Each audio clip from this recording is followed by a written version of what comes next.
أعوذ بالله من الشيطان الرجيم بسم الله الرحمن الرحيم لم يكن الذين كفروا من أهل الكتاب والمشركين منفكين حتى تأتيهم البينة وصلی اللہ علی النبی الکریم۔ سورۃ البینہ، اس کا تعارف ہے البینۃ الالہیہ، کہ اللہ کی طرف سے واضح برہان اور واضح دلیل صحف مطہرہ کے اندر بیان ہونے والی صورتیں، کتب قیمہ، قرآن پاک کی آیتیں، صورتیں، یہ ہے واضح برہان۔ لیکن اس کے لیے ذالک لمن خشی ربہ، جو اپنے رب سے ڈرے تو صحیح، جو اپنے رب پر جرت کرنے لگ جائے، انسان اور اس کی مخلوق ہونے کے باوجود اس اللہ کے سامنے لڑائی لینے لگ جائے، نعوذ باللہ، تو پھر اس کو تو یہ صحف اور یہ صورتیں اور یہ آیتیں اس کے سامنے تو نعوذ باللہ کوئی وقت نہیں رکھتی، جبکہ یہ اتنی واضح برہان ہے کہ اس سے اچھی اور بڑی کوئی دلیل نہیں ہو سکتی، جبکہ وہ اس کی طرف دیکھتا تک نہیں ہے۔ پھر یہ کس چیز کے انتظار میں ہے؟ پچھلی صورت میں تھا نا کہ یہ جس رات میں نازل ہوا وہ بھی بڑی قدر و منزلت والی ہے، تو اس کے اندر بیان ہونے والے اسباق، یعنی جس کی آمد پر یہ اوقات مبارک ہو گئے تو وہ چیز کتنی اعلیٰ اور اولیٰ ہوگی، لیکن اس کی طرف نہیں دیکھتے تو پھر اس کے بعد کچھ نہیں رہ جاتا، یہاں تک کہ ان کے اوپر کوئی ایسی برہان اب آ جائے جو ان کی زندگیوں کا خاتمہ کر دے یا ان کے لیے سزا بن جائے، الیاذ باللہ، کیونکہ رحمت والی برہان انہیں دیکھی نہیں، ان سے دیکھی نہیں جاتی، یہ پڑھتے نہیں ہیں، یہ سمجھتے نہیں ہیں، یہ رحمت والی برہان ہے، قرآن کی صورت میں ہے۔ جب رحمت والی برہان اور بین دلیل پر سے اثر کوئی نہ لے تو پھر دوسری بین دلیل آ جاتی ہے جو غیظ و غضب کے اشارات ہوتے ہیں۔ اللہ کبھی پانیوں کو سرکش بنا کر دلیل بھیج دیتا ہے اپنے غیظ و غضب کی، کبھی ہواؤں اور طوفانوں کو بھیج کر، تو کبھی زلزلوں کو بھیج کر،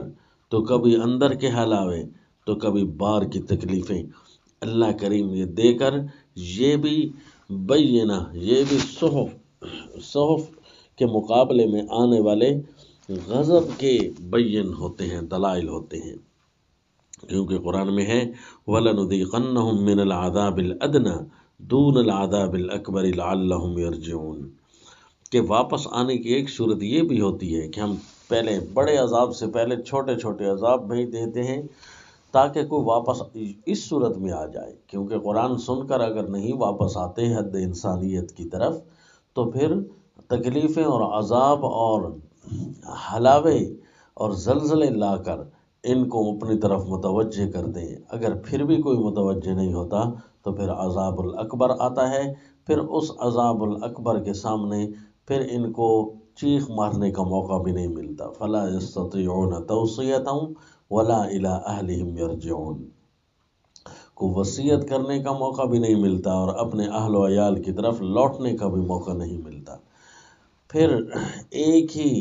چیز آتی ہے اور ان کو تباہ کر کے رکھ دیتی ہے۔ تو یہی فرمائے لم یکن الذین کفروا من اہل الکتاب والمشرکین منفکین، یہ یہود و نصارہ کے کافر ہوں یا مشرکین کافر ہوں، یعنی مشرکین مکہ جس طرح ہیں، وہ یہ باز نہیں آئیں گے، حتیٰ تأتیہم البینہ، حتیٰ کہ ان کے سامنے ایک ایسی واضح برہان آ جائے جس سے یہ مجبور ہو جائیں، تو اسی کے انتظار میں ہے۔ اور جبکہ وہ تکلیف آ جائے، سورہ طٰہٰ میں ہے کہ اگر اللہ ایسی کوئی تکلیفیں دے کر ان کو سمجھائے تو پھر یہ کہتے ہیں کہ اے اللہ لولا ارسلت الینا رسولا فنتبع آیاتک من قبل ان نذل ونخزا، اے اللہ ذلیل اور رسوا ہونے سے پہلے ہمارے پاس قرآن آ جاتا، رسول آ جاتا، تیرے احکام آتے نا تو ہم ان کو پڑھ لیتے، تو ہم ضرور ایمان لے آتے۔ تو اب تو ہم ذلیل اور رسوا ہو گئے عذابوں کے اندر۔ تو اللہ کریم فرما رہے ہیں عذاب سے پہلے ہم نے بھیج تو دیا ہے، رسول من اللہ یتلو صحفا مطہرہ فیہا کتب قیمہ، یہ اب رسول آ گیا ہے، اب اللہ کے نبی نے ساری باتیں بیان کر دی ہیں، ذرا پڑھو تو صحیح کیا ہے اندر۔ الیاذ باللہ، پڑھنے کا بھی وقت نہیں۔ اس کے اندر کتنی چیزیں واضح موجود ہیں صحف مطہرہ کی صورت میں، یعنی قرآن جو بیان ہوتے ہیں رسول اللہ صلی اللہ علیہ وسلم بیان فرماتے ہیں، ان کو چند صحف میں تقسیم کر کے، یعنی اللہ نے جو 114 کتابیں اور 114 صورتیں نازل فرمائی ہیں، یہ ان کو اللہ کتب قیمہ فرما رہا ہے، اور یہ کتب قیمہ صحف مطہرہ میں ہے، یعنی ایک ایک پوری بات کا صحیفہ موجود ہے، اور اس صحیفے کے اندر یہ صورتیں تقسیم ہیں۔ تو یہ مضمون کے اعتبار سے قرآن پاک کے اندر صحف موجود ہیں، اگر تحقیق کی جائے تقریباً 8 صحف بنتے ہیں۔ تو کتاب اللہ یوں سمجھیے اپنے 8 حصص پر مشتمل ہے، اور ان 8 حصص میں فیہا کتب قیمہ، انہی کے اندر پھر صورتیں موجود ہیں۔ تو یہ 8 پیغام تو پہلے نوٹ کر لیں، پھر اس کے اندر یہ کتب نوٹ کر لیں، پھر کتب کے اندر مزید صورتیں ہیں ان کو نوٹ کریں، پھر صورتوں کے اندر مزید آیات ہیں ان کو نوٹ کریں، اور پڑھیں تو صحیح، جبکہ یہ پڑھنے کے باوجود گمراہ ہے، نعوذ باللہ۔ وما تفرق الذین اوتوا الکتاب الا من بعد ما جاءتهم البینہ، اصل فرقے تو اب انہوں نے ڈالے ہیں کہ جب ان کے پاس بین واضح دلیل آ گئی ہے تو اس وقت یہ فرقہ بن چکے ہیں، جبکہ ان کے پاس تورات و انجیل بھی اسی طرح واضح برہان بن کر آئی تھی، تو اس کے بعد یہ فرقوں میں بٹے، نعوذ باللہ۔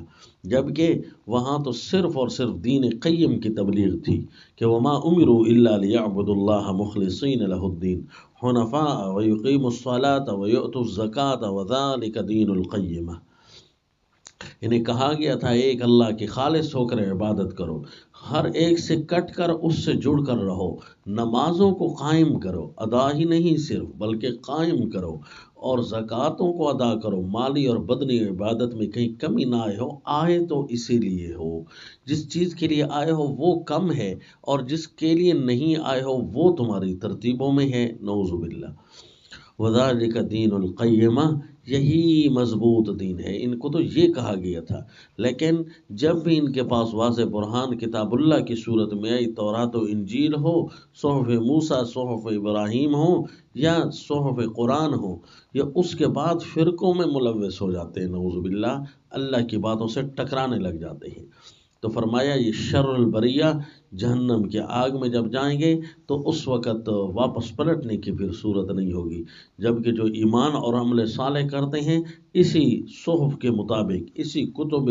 الہیہ کے مطابق، تو اولئک ہم خیر البریہ، یہ سب سے عمدہ لوگ ہیں۔ رضی اللہ عنہم ورضوا عنہ، یہ اللہ ان سے راضی ہوگا اور یہ اللہ سے راضی ہوگے۔ یوں ہے کہ جب وہ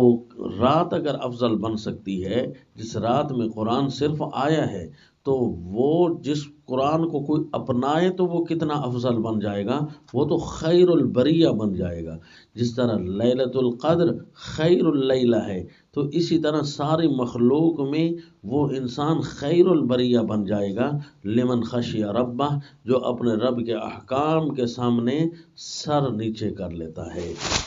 تو اسی لیے اس صورت کا دعویٰ بنے گا بینۃ الدین القیمہ من صحف مطہرہ لخیر البریۃ علی شر البریہ، کہ دین قیم کی بین یہ صحف مطہرہ کی صورت میں آ چکی ہے، لیکن یہ خیر البریہ کے لیے بینہ بنے گی، شر البریہ کے خلاف یہ بینہ بنتی ہے۔ وما علینا الا البلاغ۔